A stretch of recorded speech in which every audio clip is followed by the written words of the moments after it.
This is what she did before she vanished. Before missing persons posters were put up and before the media picked up the case, there was CCTV footage. CCTV footage that would hint at what she went through in those final hours. But it also shows something else. Something very strange indeed. This is the most comprehensive look yet at what happened to Maura Murray before she disappeared. I have never seen any of this footage until today. And in some cases, these clips have never been released to the public before. There's a lot to go through here. So let's begin. The first clip we're going to look at today is from February 9th, 2004. Just 2 days before Maura went missing. This is the day after her accident. The time is approximately 11:45 a.m. and the location is the University of New Hampshire. As you can see here, Maura is walking across campus and she appears to be holding two pizzas. In this next clip, which is only seconds later, we can see her approaching a car. It looks like it could be a truck. She opens the passenger side door and then gets into the vehicle. Is this a friend giving her a lift? We don't know. What we do know is that this was the last confirmed sighting of Maura for over 3 weeks. Now we have no idea where Maura is or where she's going, but this is the last time anyone knows exactly where she was. The next piece of footage is from February 9th, 2004 at 7:16 p.m. Location unknown. This is where things start getting strange. Here we see what appears to be a lost and confused Maura wandering around. She seems to be disoriented and is walking with purpose but without direction. It looks like she's trying to find somewhere to go. It's not entirely clear where this is, but it does appear to be outside, and it doesn't look like anywhere near the university. In this next clip, which is about 2 minutes later, we can see her walking down what looks like a country road. She is now wearing a red jacket. As you can see, she keeps walking, she isn't stopping, she isn't sitting down. And by this point, she has taken off her shoes. That is really odd behavior. In the next clip, we see her again, this time approaching a white van. It is not clear if she is trying to get into this van or if she is just approaching it to ask for help. She's been walking for quite some time at this point, and it must have been exhausting. It's hard to imagine how difficult all of this must have been. It's important to note that throughout this entire walk, she is constantly looking around her. In fact, she doesn't seem to be focusing on where she's going. It's almost as if she's trying to hide from someone or something. For whatever reason, she stops here at this van, but only for a couple of seconds. Then she continues her walk, and it seems like she's still looking for somewhere to go. Where is she going? Where is she trying to get to? And why is she barefoot? All valid questions. After reviewing all of this footage, it becomes more and more apparent that Maura is desperately searching for somewhere to go.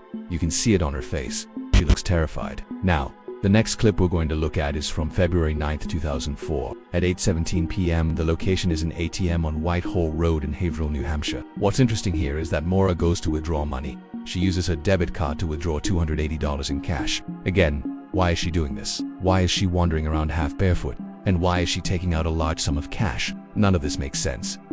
And then shortly afterwards she disappears. We don't know exactly when, and we don't know exactly where, but we do know that the last place she was ever seen was the ATM. Now, the next clip is from February 9th. At 8:37 p.m., the location is just around the corner from the ATM. And this is where the story takes another strange twist. Here we see Maura approaching a house. She knocks on the front door and then runs away. Immediately after she knocks on the door, she turns around and runs back the way she came. Next, at 8:40 p.m., we see her again. She's back at the ATM. She is now pacing back and forth. Just a few moments later, she is seen knocking on the same house that she knocked on previously. This time she doesn't run away. Instead, she waits a moment and then walks towards the porch light. And although it's dark, we can see that she is carrying something in her hands. Whatever it is, it looks like a blanket or a towel of some sort.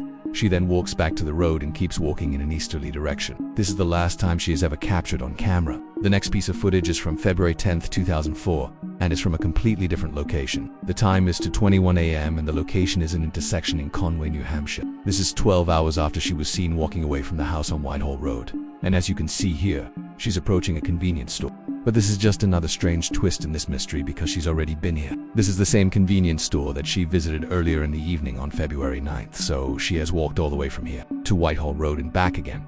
But this is not the strangest part. At 2:23 a.m., she is seen entering the bathroom. And this is where it gets weird, because here we see her coming out of the bathroom, but there's someone else with her, a man who was not with her when she entered. Now, I have read conflicting reports about this man. Some say he was a stranger and others say he was a friend of Maura. But what is strange is that within a minute of leaving the bathroom, she is seen running out of the store and down the road. As she runs, she drops something. And this is the last time she is ever seen alive. That's right. This is the last time anyone ever saw Maura Murray alive. Now, as I said, this man is said to have followed her outside, but he didn't chase after her. He stayed on the sidewalk and lit a cigarette instead. That might not sound like a big deal, but it certainly seems strange. And why wouldn't you chase after her if she was a friend? And the most important thing is that we still don't know where she was going.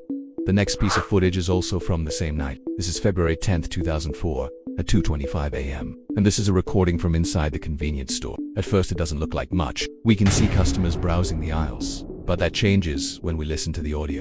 As you're about to hear, she was having a full-blown panic attack right here in this store. And this is the last time anyone heard her voice alive. Listen closely. You can hear her saying, "Where is everybody? What's going on? Hello? Does anybody know where they are?" She sounds genuinely confused and panicked. And you can hear other people talking in the background, but they aren't responding to her. "Hello, does anybody know where they are? Can somebody please tell me where they are? I've been walking forever." She sounds exhausted and distressed. "I need a cigarette. I don't want to be outside. I just want to get out of here."